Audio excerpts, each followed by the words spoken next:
about Kalhana himself, because like many of our authors, people don't know much about their own personal lives and history, but it is their work that speaks to the people. So he wrote this book, Raja Tarangini, which is the most authoritative book. And up to 1150s, it was all the Hindu kings. And you can see in the language on the free flow and how they write about all the ancient kings and what was there. There clearly wasn't any pressure on him to write anything in favor of anyone, because he covers the history. This book is about 8,000 verses, and it's written in Sanskritam, and is divided into 8 books, or they call it as tarangas, right? So this is a compilation from the Puranas, Itihas. Kalhana was an expert in all of these ancient scriptures, and then he gave this complete compilation in Raja Tarangini. He uses Saptarishi calendar, like everything is derived from Panchangam. This Saptarishi calendar is about 25 years of the Kali Yuga. So we use the Kali Yuga calendar. We have Vikram Nama Samvatra, Saka. Now this Saptarishi calendar is very close to Kali Yuga calendar, and those are the numbers and references that he uses. We have to remember that Kashmir originally, in Kashmiris used to use the Saptarishi calendar. This is the most authentic history of Kashmir lineage, because up to Kalhana's time, like I said, there was no pressure from external people, and then he could write exactly in a free flow. It'll feel like a nice, beautiful story that he has written, and which has written in 8 tarangas. Now, based on this format of what he has written, later came Jonaraja, Srivara, Prajabhatta, and Sukha. These are also very important. These are sometimes referred to as the Dvitiya, Raja Tarangini, Tritiya, and Chaturthi, and so on. But Kalhana is the most authoritative and the first Raja Tarangini. So anyone who wants to know about Kashmir must start with Kalhana's Raja Tarangini. Now, in Kalhana's Raja Tarangini is where you find the story of the Kashyapa Mahamuni. where you find the entire story about the lake 𝗝ции𝗘𝗦, and how the whole lake was drained out, and there was a demon. The demon was killed, and then eventually that place was made into a small piece of land where they call it as Kashmira. And it is in the first Taranga, or the first book, verse 27, is where you'll find this name and the story about the Kashyap Mahamuni and how this place was established and named after Kashyap Mahamuni as Kashmira. Now, the lake that is the whole water that was drained through is called the Vitasta.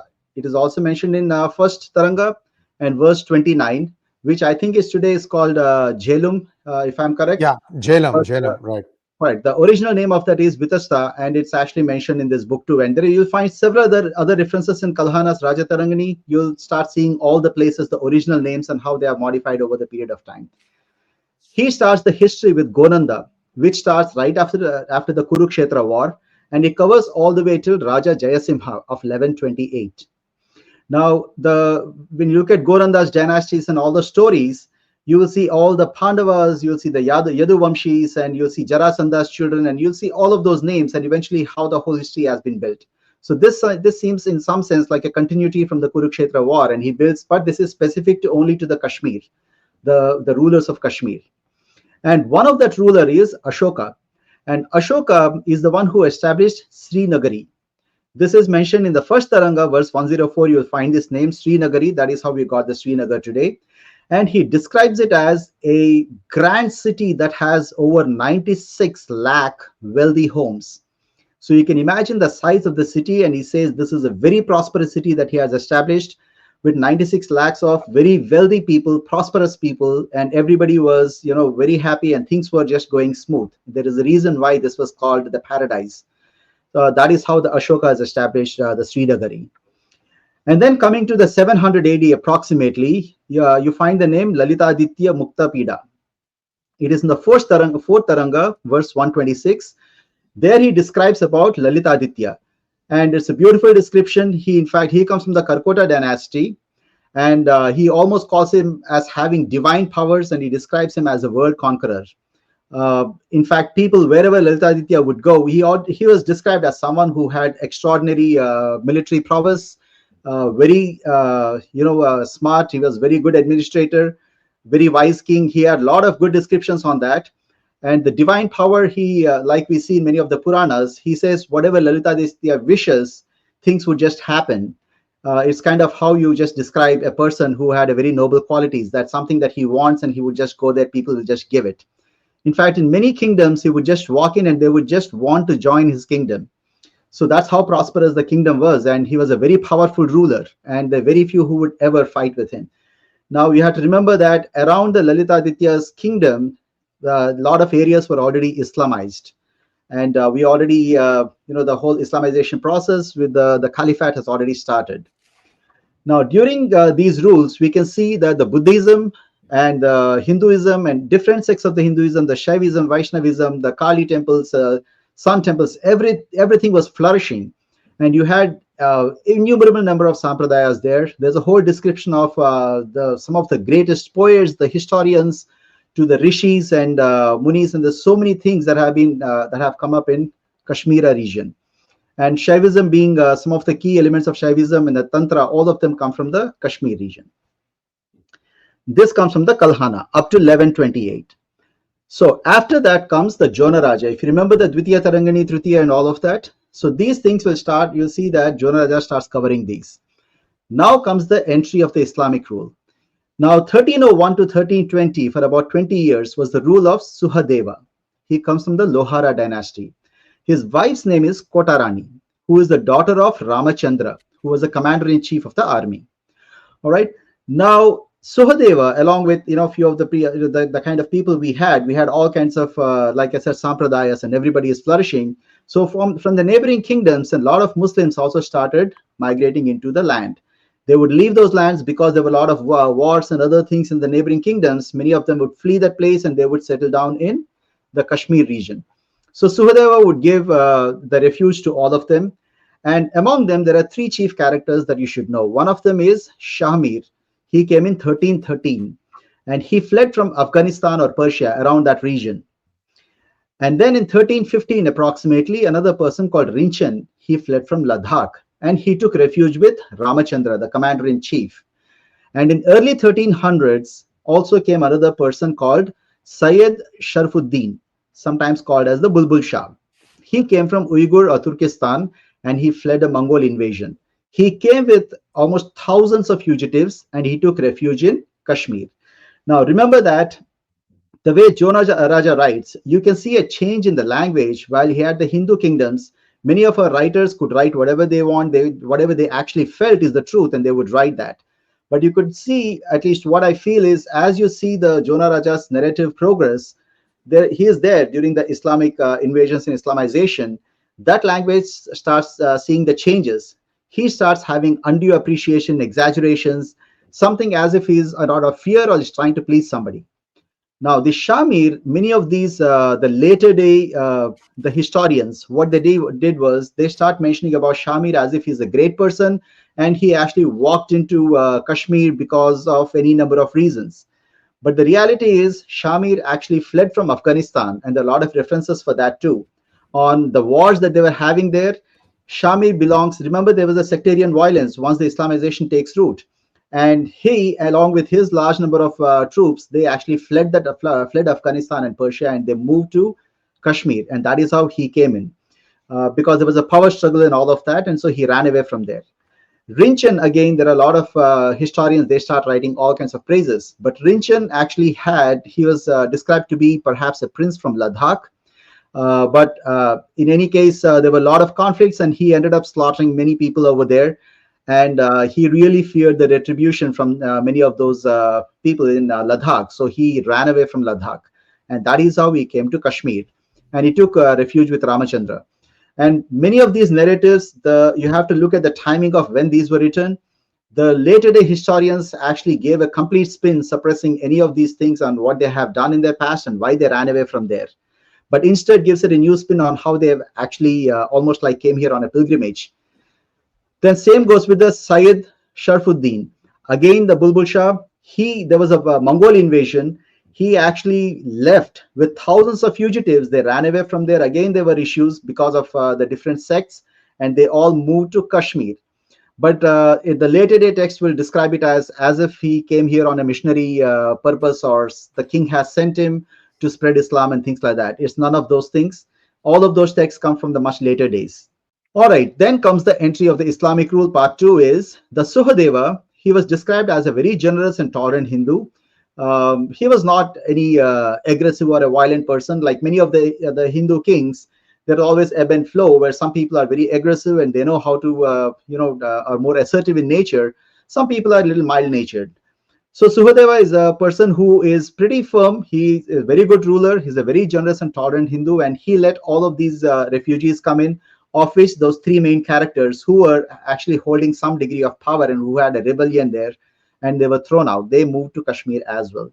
So he gave refuge to a lot of Muslims because of all the violence that was happening around them.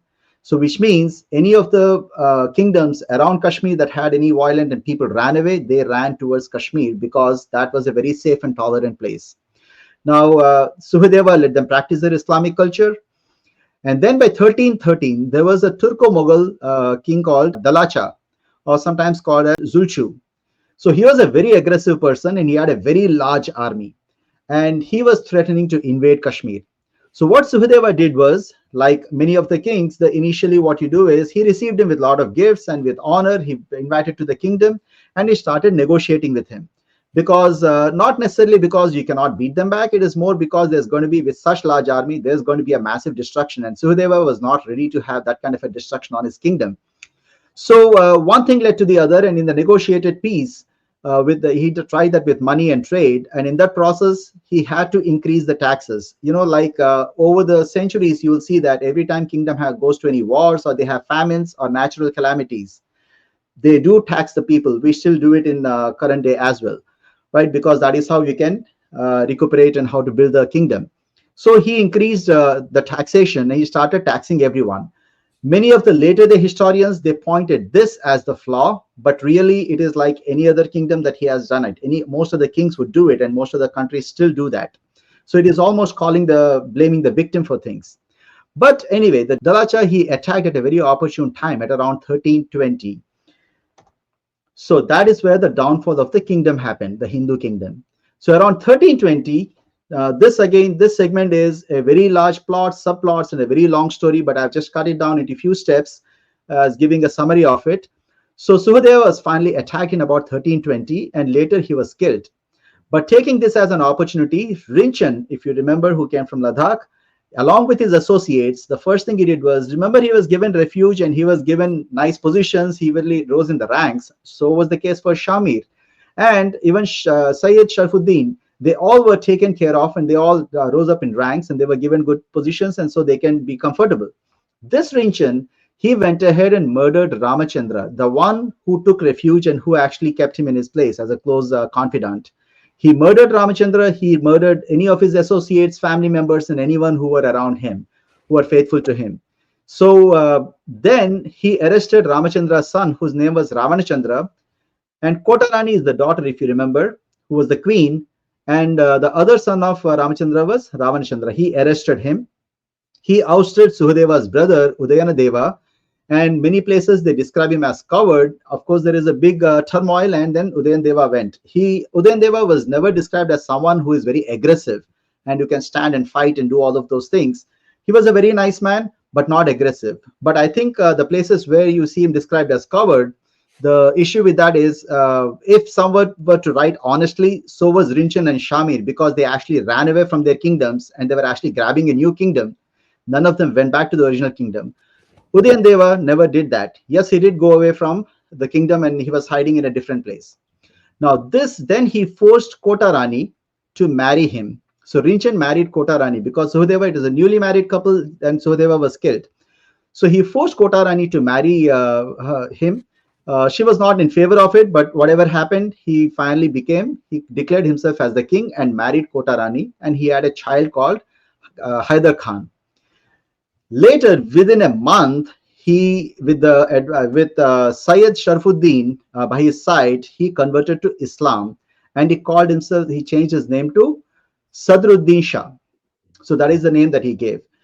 And he appointed Shamir as the prime minister. And then he started establishing links with all the neighboring Islamic states. Now remember, the Dalucha, they actually attacked. Now he established links with all the Islamic states. He converted to Islam. The later day historians will say that somehow Rinchen, he thought of looking at Buddhism. He was a Buddhist, probably coming from Ladakh, and he looked at Hindu options and all of that. All of those things cannot happen in a month. It was very clear that basically he took Sayyid Sharfuddin, he converted to Islam within a month, appointed Shamir as prime minister, established him with all the Islamic states around him, and there were no more attacks at that point. So that is how he established his rule. And that was fairly straightforward. All right, then this is the downfall of the Hindu kingdom, and finally we have Sadruddin Shah, who was a Rinchen who became the king. Now, the Rinchen actually ruled for about 3 years. So what happened there was, he started slaughtering and replacing all the Hindu ministers and the governances.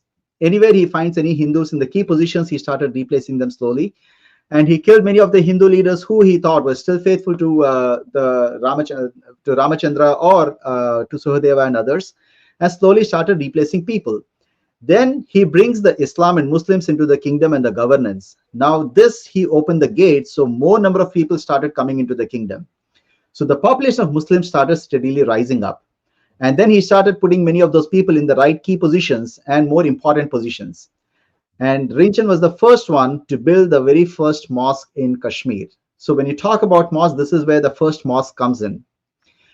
Later, he found that a lot of people are still revolting. He's the new king. He just slaughtered and killed Ramachandra and many others. So he released and later converted Ravanachandra and made him the commander-in-chief, giving the same position that Ramachandra, his dad, held. And Ramachandra is the one that Rinchen killed. And he gave this position to Ravanachandra on the condition that, he's going to convert to Islam and then stay faithful. So Ravanachandra became the commander-in-chief. And Ramachandra's sister Kotarani became wife, and he had a son. Now there was a revolt and an assassination attempt that happened on Rinchen. Like there were many revolts too, which he tried to crush, but there was a revolt and an assassination attempt in which Rinchen had a very severe head injury. And within a few months after that, eventually he survived that, but a little later after that, maybe about a few months later to less than a year, he died of that head injury that he had. Eventually he succumbed to it. So, but before he died, eventually he succumbed at about 1323. But before he died, he appointed Shamir, who was the prime minister. He also appointed him as a guardian of the family and the kingdom, to take care of his son, Hyder Khan. Now, from 1323 to 1338, for 15 years, this is a brief rise of the Hindu kingdom.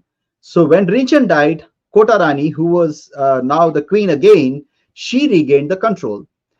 Now she brings back Udayandeva back as king, and then later, upon the advice of several elders and many people and well-wishers, she eventually married Udayandeva, who was the brother of the king. So, and then she married him and had a child. Now, as soon as Kota Rani becomes the queen, remember the Turko-Mongol kings, the neighboring kingdoms that never attacked during the Rinchen time. Now they come back and attack again. Now, the books describe the Kota Rani that she is a brilliant administrator and she was a great warrior. She organizes the entire force and fights back. Just like Suhadeva has done it, she fights back and eventually she wins that. But in this process, Prime Minister Shamir, who had an additional responsibility, was elevated further to be the guardian of his the first son. So he also takes a lot of credit out of this. So now there are two camps. There are some people who are already, because there was a war and Shamir was also leading a segment of it, there are people who are faithful to Shamir. So what she does is she starts appointing more Hindus in the administration. All the things that Rinchen did, slowly she is undoing it and started getting all the older people, the original Hindus, they started getting them back into their place. And then, because Shamir had a good grip over Srinagar, what she did was she changed the capital from Srinagar to Andarkot, or the Jayapura, so that when the capital is moved, all the administration goes there and Shamir stays in Srinagar, and his power is further cut down. Shamir was very upset, but in any case, his power is really cut down, and so that his position is lowered. And then eventually she appoints Bhattabhikshana as the prime minister, which means Shamir is at that point pretty much powerless, right? In many instances, she had an opportunity to actually kill Shamir, but she did not do it, and she spared his life for very many reasons. And each of the time, there are different reasons on why she just spared. Most of them are out of generosity or for any reasons. So she just left him because he's now powerless. She thought he's useless, it's gone, right? Then things turn around again. The Islamic rule is established. In 1339 to 1342, for 3 years, Shamir dynasty is established. What happens is, quite unfortunately, Udayadeva dies in 1338. And when he dies, Kota Rani becomes the queen and she is sovereign, and she has two very little children with her. Shamir, what he does is he feigns sickness. He pretends as if he's really sick and is almost about to die. So Kota Rani sends Bhattabhikshana, who was the prime minister now. He goes there to see what is happening with Shamir. So what Shamir does is, very treacherously, he pretends to be in bed and really sick, and he has a couple of guards who talk as if, if he's breathing too fast, or if he's sweating and things like that, and whether it's good or bad and what's going to happen. So Bhattabhikshana goes there to see him. Suddenly, when he is not looking, treacherously, he gets up from the bed and then assassinates Bhattabhikshana.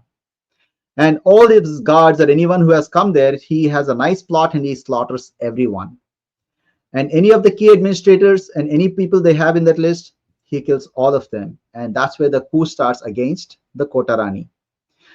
Eventually, over the period, he once he gains the control, he kills both of her children.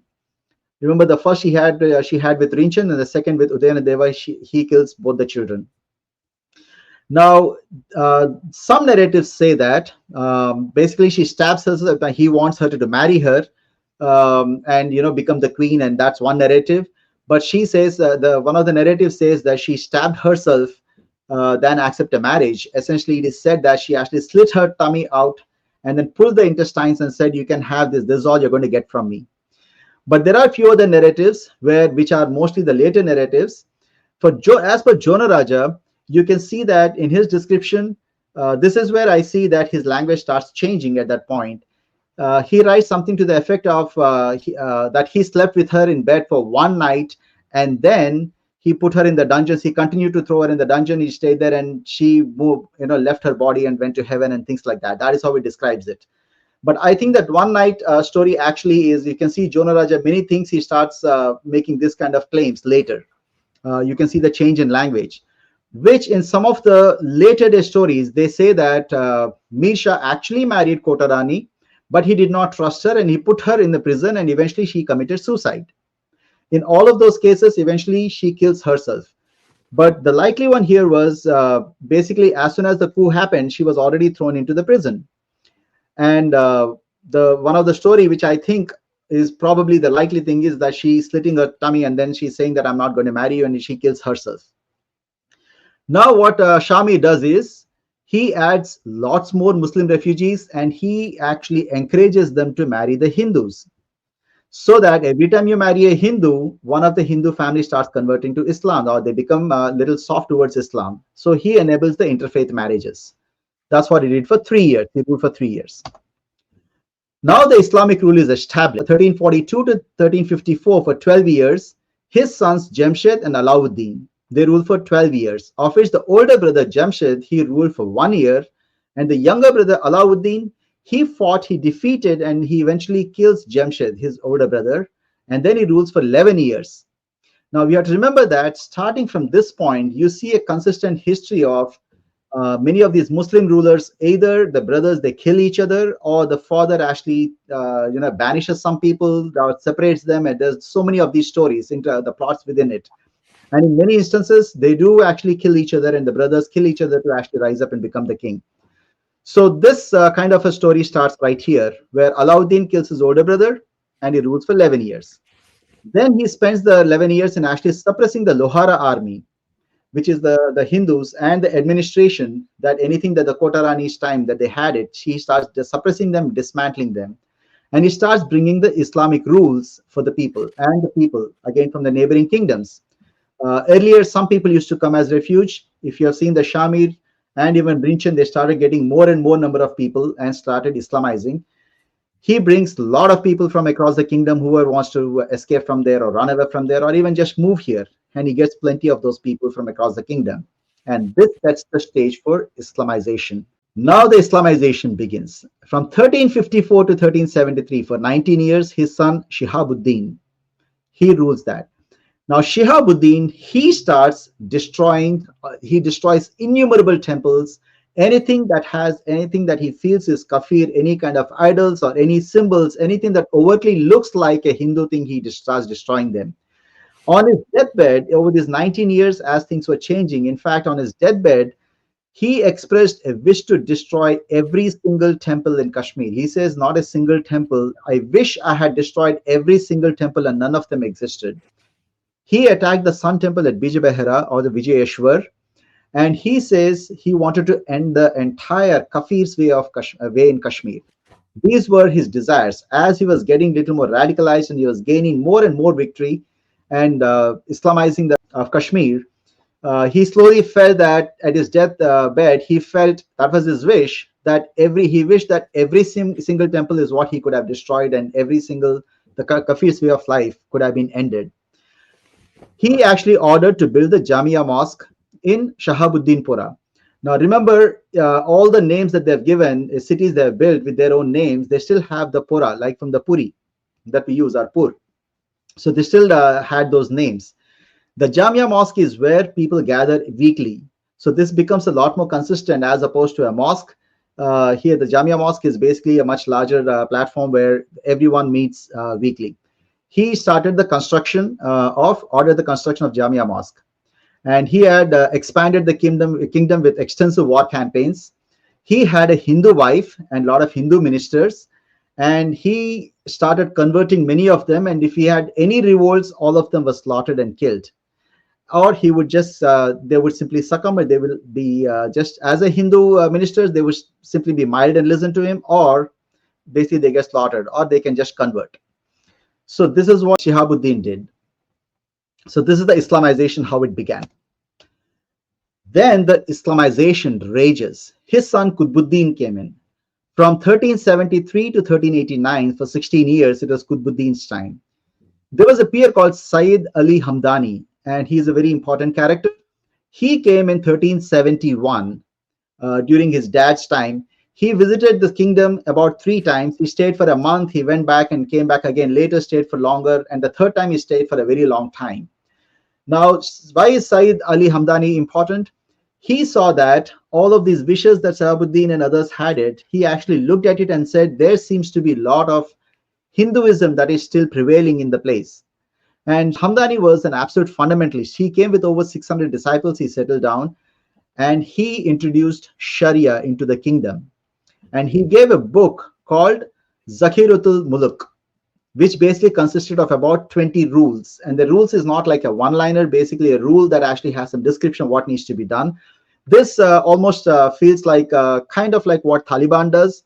But if you look through what they've actually done it, then I would say many of the actions that followed after this would make the Taliban look like kindergarten children. So this basically says, he also introduced the first waqf. He occupied the Kali temple. The first waqf basically says, this is our property. And he created Kanqa Maula, which is an hospice where they'll have the regular meetings, the Muslims. So what they did with these rules is basically the dhimmis, the Hindus, they were reduced to slaves.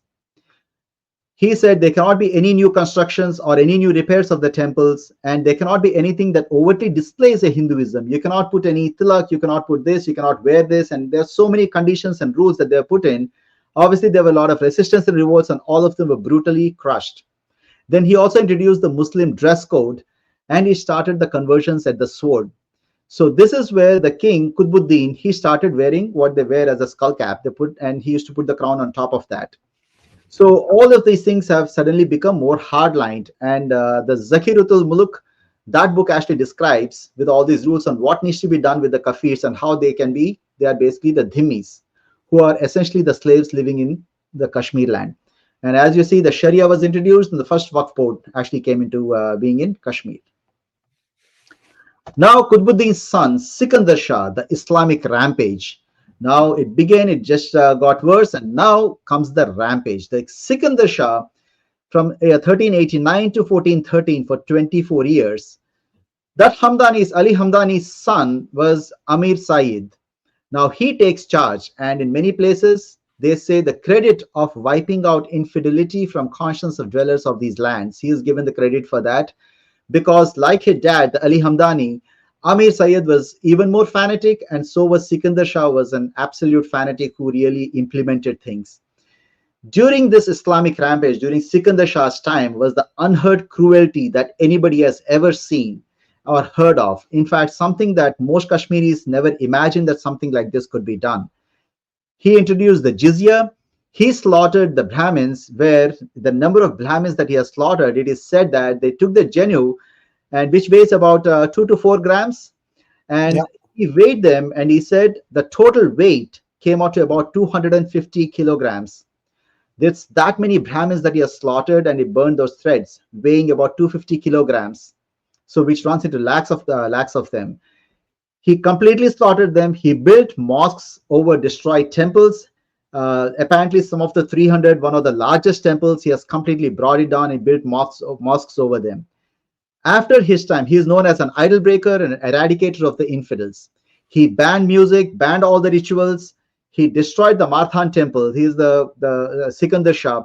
And you could see that the cruelty that was mentioned in the book, the 20 rules, he has completely implemented those, and the slaughter was unheard of. The women were raped, and even the little children were not spared.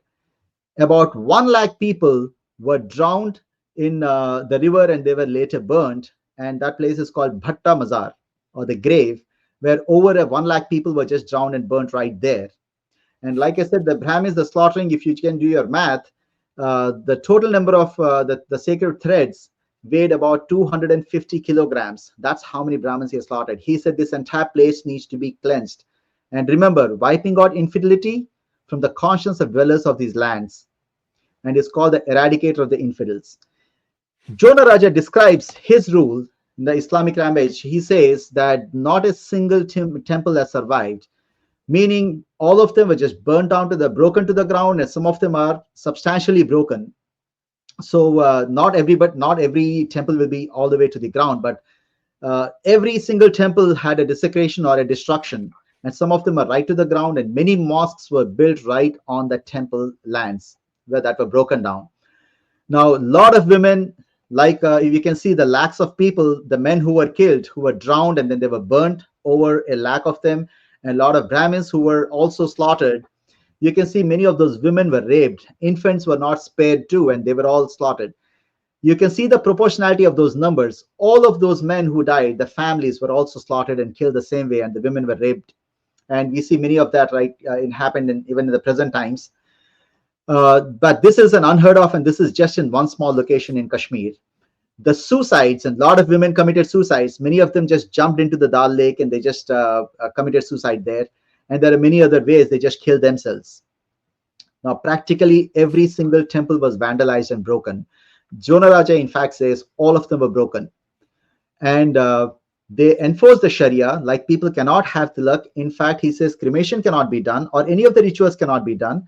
And if you do it, then essentially there's going to be a jizya on that. And in many cases, they will just kill them. And somebody who was spared will have to pay a heavy price for doing a cremation, or even wearing a jenu, or anything that looks like a Hindu. What is interesting here is, for Sikandar Shah, he actually blocked the escape routes so that the people cannot even leave Kashmir and run away. So he actually had guards around the place preventing people from escaping from villages. That is how he slaughtered and wiped out the villages and villages. So it's not even like you could run away and hide somewhere, or you say that, okay, just leave me alone, I'll move to a neighboring kingdom. That was not allowed either. He tried his best to actually prevent anyone from leaving. A lot of the books were burned, and several of the books, the scriptures and everything from these temples, they were taken and thrown into the Dal Lake that we have in Kashmir today. And all these books were thrown there. Many of them were burnt. And all these temples, they took the gold, they melted it, and they funded, using that money, they funded these kind of slaughters again, essentially using the gold and silver that's taken from our own temples. Jonah Raja describes this as the locusts destroying a green paddy fields. He says, as if a set of locusts have flown into the Kashmir and they just destroyed the entire green paddy field. That is how Jonah Raja describes what has happened to Kashmir. Now, it's very important to see that when Jonah Raja said every temple is vandalized, people will say some of the references from Jahangir's time and others several centuries later. Apparently, he visited Kashmir and said he saw 150 temples. And therefore, Jonah Raja must be lying. To me, that is an intellectual dishonesty, because normally you have thousands and thousands of temples. To say that 150 temples survived and therefore to call it as not all temples were destroyed is complete intellectual dishonesty. And you have to remember that these 150 temples, there were some rebuilt which were rebuilt later. And in their own Jahangir's description or other later day text description, they say of the 150, a few of them probably predate Sikandar Shah. Right? Which means even that 150 were not that were surviving during Sikandar Shah, they were built a little later. That is how comprehensive the destruction was. The first mass genocide. And he gave an option of convert or die, no leaving, because he prevented people from running away to the best of his ability. The first mass migration happened. People ran helter-skelter. They ran through any possible avenues, and then they escaped. A lot of them, the people who escaped from there, they escaped through these routes, specific routes, despite Sikandar Shah trying his best to prevent anyone from leaving, because the options were either you convert or you die. So anyone who wants to know about what happened in Kashmir, Sikandar Shah and the previous two kings, but it ends with Sikandar Shah. That is the massive Islamic rampage that you have to understand on what happened to Kashmir. Then came Ali Shah. He ruled for about 7 years, 1413 to 1420. He was a very weak and fickle-minded person. He was a very poor administrator. Now, Saifuddin, the violent. Who is Saifuddin? Saifuddin is a Brahmin called Suha-Bhatta. So Suha-Bhatta was someone in the previous Sikandar's time. Sikandar Shah actually converted Suha-Bhatta to Islam, and he was a neo-convert. And this Suha-Bhatta was very actively involved in all the slaughter that I mentioned during Sikandar Shah's time. While Sikandar Shah himself was very violent, the chief minister, he was made the chief minister and the commander during the Sikandar Shah's time. And even Sikandar Shah was shocked at the cruelty that Saifuddin has done. And Saifuddin is a new convert. He was original name was Suha-Bhatta. He converted, and he was implementing it with a lot more vigor than even Sikandar Shah. Now, he dominated the very meek Ali Shah. Ali Shah was a very meek person, so he dominated. He was still the chief minister and commander.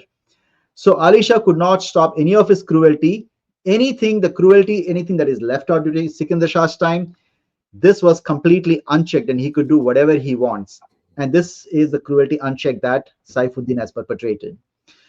Then later he was embroiled in the kingdom politics and all of that. So after 4 years, for 1413, so in 1417, he died. And suddenly things started calming down. So the younger brother, Zainul Abidin, was made the prime minister. Now, remember we did the brothers, Ali Shah, and he made his younger brother, Zainul Abidin, as the prime minister. This brother, Zainul Abidin, he killed Ali Shah, and he became the king. So the brothers killing brothers, like I said, anytime there's such conflict, you'll see all the other cases too. The brothers escape, banished, or some of these things happen. Zainul Abidin's time is called the Islamic lull. This is a period that lasted for 50 years, from 1420 to 1470. The kingdom was broken and is filled with rebels post the rampage that his father had done, that's Sikandar Shah. So there were a lot of revolts, and a lot of parts of the kingdom have already separated and established their own little mini kingdoms or autonomous areas. And a lot of Islamic kingdoms around them were also in flux. And Zainul Abidin's mother was also a Hindu. And while this whole rampage was happening, something that affected Zainul Abidin, and he felt somehow this was an excess. So there is a lot of conflicting things that happened during his childhood, and apparently he was more in the care of his Hindu mother. So he invested a lot of time in the peace, rebuilding, and consolidating. And he's said to be having a very mild nature, someone who would never get angry. So he was very peaceful. He started rebuilding and consolidating the kingdom. All the kingdom parts that separated during Sikandar Shah's rampage was slowly added back. He relaxed the rules for the Hindus to gain the confidence. He removed the jizya. He rebuilt some of the temples. Some of the broken temples, he got them rebuilt, and some of the new temples as well. He brought back the music, literature, and all of that. He's sometimes said that he's also an expert in Sanskrit and Persian. But he was a very deeply religious person as far as Islam goes. He would pray regularly and do all of that. But he was a lot more flexible towards the Hindus as well. Now you see this Zainul Abidin. It is this time that he actually got a lot of temples built. Now remember the Jonah Rajas, all the temples were destroyed or desecrated. Now you can see that later the Mughals came in, and their reports, they say they found 150 temples. I'm saying yes, some temples were rebuilt. And some temples were, the broken ones were also fixed.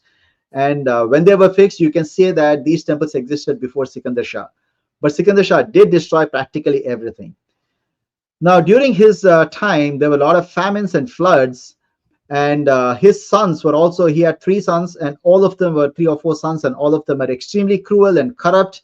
And he really had a very tough time. There are a lot of civil wars. The last 25 years that he has spent, 3 of his sons were involved in civil wars and politics, and they tried to take over the kingdom. They could not stand Zainul Abidin to be there for 50 years, and eventually they wanted to topple him. And there's so many politics that went around that time. But this 50 period is considered the absolute calm period in this entire Islamic period. So this followed right after the absolute rampage. In 1470, Zainul Abidin's rule ends and his sons take over. His son Haider, the Islamic havoc has resumed. 1470 to 72 for 2 years, and from 70 to 84 for 12 years. You can see the Haider and Haider's son, Hassan. You can see that the Islamic havoc resumed instantaneously after Abidin's death, as if everybody was just waiting for it. So the 50 years of lull period is not a systemic change that has happened in the country. The rampage ended when Abidin came to power, and then you can see after 50 years gap, as if people had that memory, immediately the rampage and the havoc started when the Haider came and took the power. And his son came in 2 years later, Hassan. The Sharia and Jizya, all of them were brought back. All the anti-Hindus were brought back. The rapes and genocides and whatever, there's some temples that they've built in those 50 years, again, a lot of them were destroyed. They added a new dimension to it for the conversions. They used to cut the nose, ears, and arms. This is a speciality of the Haider and Hassan rule, where they would cut the nose and ears for people who still wear the janu, or you would do any of the Hindu rituals, or wear a tilak, or do any of those things. So, or anyone who rebelled against conversion. So this is how they would do it. And there was again a mass genocide. And once again, the option was convert or die. This was the second mass migration. But fortunately, Hyder and Hassan, they were an absolute drunkards. Hyder was a complete drunkard, and Hassan, they were involved in taking bhang, basically the pot, cannabis indica. Now, they had very involved in their carnal pleasures. Apparently, they were having thousands of women. So Hassan particularly had 1,200 singers, and he has never stepped out of his palace with his troops ever. So there was never with his troops that he has gone and done any expedition. Now, if you look at the later historians, they will always blame it on some barber or somebody else who has influenced them. But this is how it was. Then came the sectarianism, Islamic sectarianism. From 1484 to 1561, for 77 years, there were 7 kings in rotation. There were Muhammad, Fateh, Ibrahim, Nazuk, Samshuddin, Ismail, and Habib. Except Samshuddin and Habib, rest of them just rule for a couple of years, then the new one comes back and they keep on changing. It's like a coalition government, and where basically everybody keeps changing. Why were they changing? Is because there were 2 broad groups.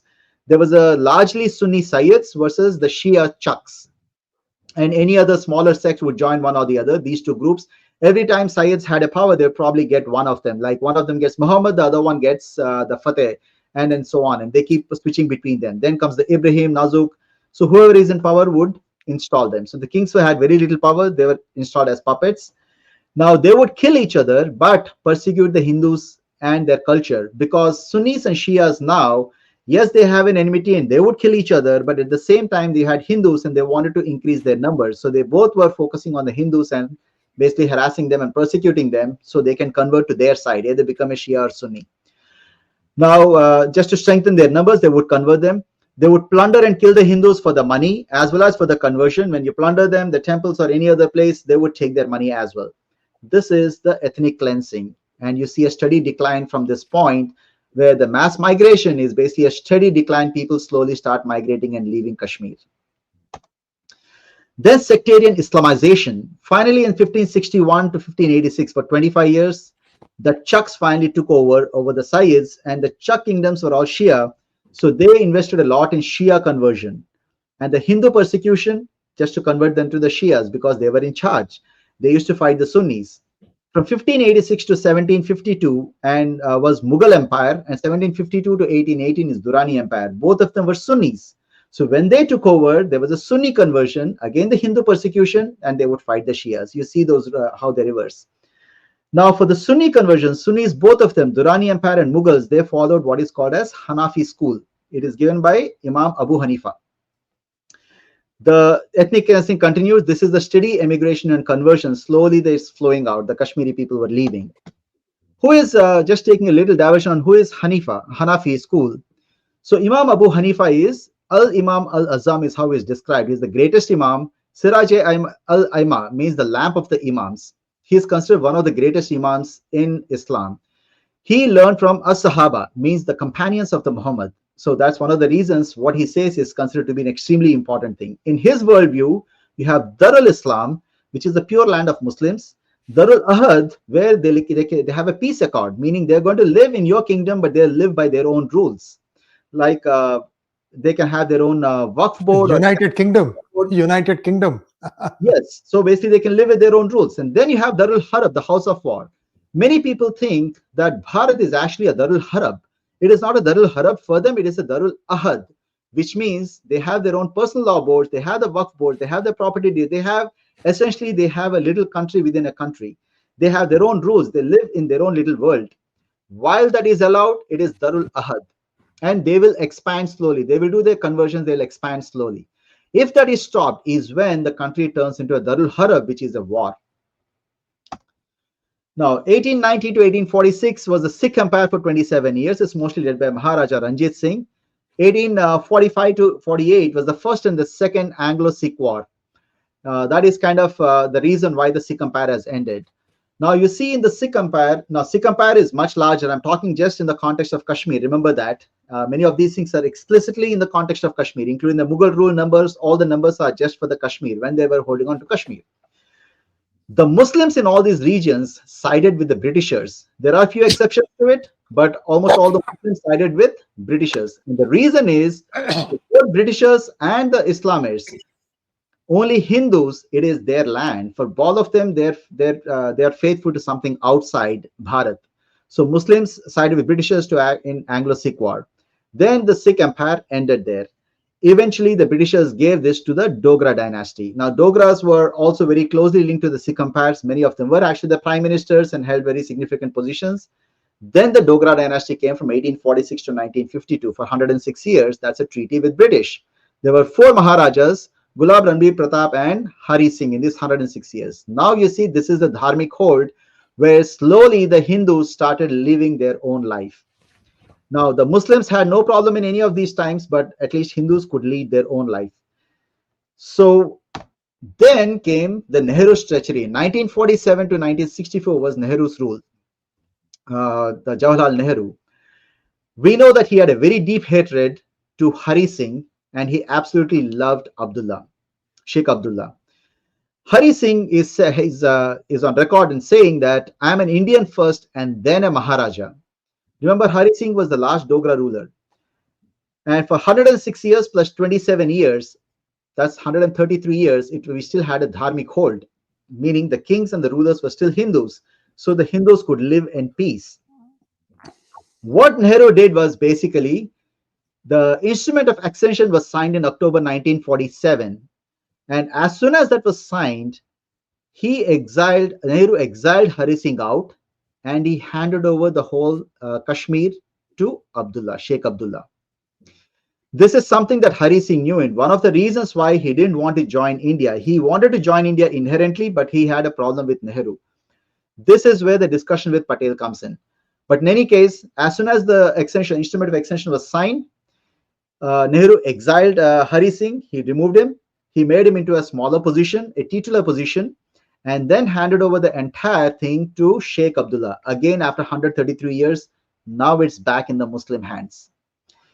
Now, this is October 1947. Then we know the story about the tribals attacking the Kashmir, our military, and fighting back and all of that.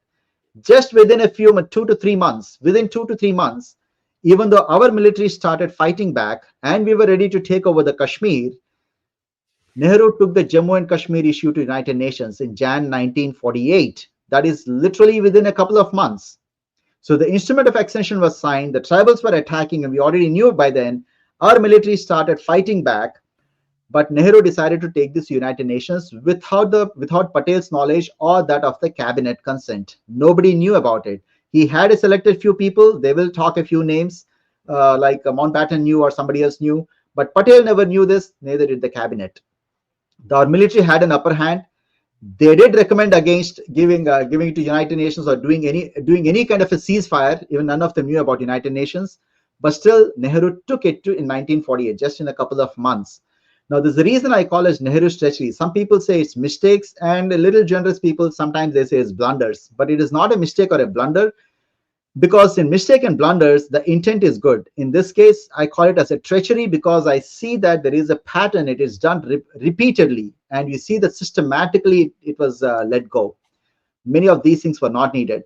So for some reason, Hari Singh exiled, Sheikh Abdullah. After 133 years, now we have the Muslim ruling the state again. Within a couple of months, even though our military had an upper hand, he took it to the United Nations. Now, then in October 1949, he inserted an Article 370, which we all are aware of, which fundamentally detached Jammu and Kashmir from our nation. Basically, that became a nation within a nation. They can have their own constitution, flags and laws and everything. And how the assembly seats were divided between the Jammu part and the Kashmir, there's a whole history to it. I want people to read through that so you understand how the entire assembly was formed, which Abdullah got it, and then they formed their own constitution and flags. As if that wasn't enough. In 1952, just another 2 to 3 years, there was a presidential order of 1952 where monarchy was abolished, which means whatever the titular position that Hari Singh had, all of them were removed. Karan Singh, everybody is removed. The Maharaja now is changed to Sadr-e-Riyasat. So even the names, the terminologies are started changing it to Islamic ones. And as if that alone, this too is not enough, Nehru went further, and what he did was in May 1954, an Article 35A was passed. And now you know the issue with this Article 35A. We see Article 370, Presidential Order of 1954, where the property, residency, employment, everything is dictated by the Kashmir. So nobody outside can own it. They cannot own the residence, or the employments are given. So all the things that we see, the issues in Kashmir, all of them were come up in this time. And you see many of them were presidential orders. Even the Article 370 was added to Constitution later, but it was inserted much earlier. And all of these are then the 35, all of the presidential orders. As if he did not require the cabinet, he did not require anybody's approval. He did it all by himself. Now in 1954, the Waqf Bill was passed. The first Waqf Bill, one of the first and last actions of Nehru is, one of his first action after he was elected is 1954, he added the Waqf Bill, which we have a session, Shriji, if you, for the viewers too, we had an elaborate session on Waqf bills. Please watch that. In this, that is applicable to entire country except Jammu and Kashmir, because as you see in the previous bills, Article 370, 35A, and all of them, the Kashmir is already given to Muslims. It's pretty much like an independent country by itself. The Waqf bill essentially gives the right of Muslims to own properties and claim and take over the properties in the rest of Bharat. This is not applicable in Jammu and Kashmir, just as much as it's not applicable in Pakistan either, or in Bangladesh. 1964, his last act was adding a central Waqf Council, which becomes a government advisory board. So the Waqf Council is going to give advice to the government. By September 1960, he signed the Indus Water Treaty. And you can download this treaty from the United Nations side. You got the sources in the first page, and you can see the sources in the World Bank and the United Nations and all of that. Please look at that. The numbers actually clearly say that the water distribution, India got 16% of the water, and Pakistan gets 84% of the water. These are all the things that Nehru did. And of course, in 1962, we know about the 1962 war and all of that. But these are the small segment that pertain to Kashmir. Essentially, you can see systematically the whole Kashmir was given away. By 1990, the genocide, convert, leave, die. What is it called? Raliv, Galiv, Chaliv. That was the last migration. Kashmir is Islamized. There are no more Hindus left. That is how this is the whole story of that. I have to take a moment back to understand the realization about what has happened. And this is a message to all the Kashmiris. Somewhere, anytime I have actually talked to those of you who still reside in the valley, there's a feeling that you're superior to the rest of the people from India. Wipe that thought. Just come out and watch how much India has progressed. You guys are still in Stone Age. And reset your thinking. You cannot survive for long with this kind of a mindset. The only reason you are getting along prosperously is because of the subsidies India is giving. And I urge the Prime Minister of India, the time for subsidies is long gone. Once 370 went, you should have withdrawn all the subsidies. Of course, Jammu will also suffer. Make sure that Jammu prospers. Have two different union territories, Jammu separate and Kashmir separate. Give statehood to Jammu. Do not give it to Kashmir until they mend their ways. This thought that you are superior to somebody else, everybody is a human being. We are all human beings. Wipe that thought from your head. You were as much Pandits as we were Pandits. After, if you go back and look at history, 90,000 years ago, there was a huge volcanic eruption from Indonesia that pretty much wiped out the human race, except in some places where they happen to be in the shadow of very big mountain ranges. One such thing was Kashmir, which means that many of us, everywhere in the world, we probably are people who came from that area and then started spreading across the world. So we are not so different from you. I'm just saying all these things because this needs to be captured in one place. This was a wonderful history down memory lane. Many of us, including myself, I have gaps in my knowledge. I know Lalitaditya, and then it's downhill. I know the last Rani. That's because I interviewed a person, my good friend Kaul, Rakesh Kaul, if I remember correctly. where he wrote the book about the last queen of Kashmir, and he talks about a little bit of this stuff. And then there's a big gap. So thank you so much, Mohan Garu. You took weeks to compile this, and I'm sure this is going to stand the rigor of anybody who wants to study this. You can challenge us by way of comments. Please keep your comments civil. No diatribes, no verbal diarrhea. Thank you so much. You wanted to say something, Mohanji? No, I just want to say that some of the lessons that we learn in this, I mean, there's an enormous amount of the knowledge and history, there are a lot of details in this. I try to compile this into a few slides. I want people to go through each one of those bullet points and slides, because all of this history, if we don't learn what happened in that region, I'm afraid some of these things can repeat again and again, and I think it kind of gets repeated again in the country. So please read about it, and this is very important lessons to be learned. Thank you so much. And viewers, please like, share, and subscribe to our channel. Don't forget to click on the bell button for notifications. Thank you so much, Mohan Garu. Namaskar. Namaste.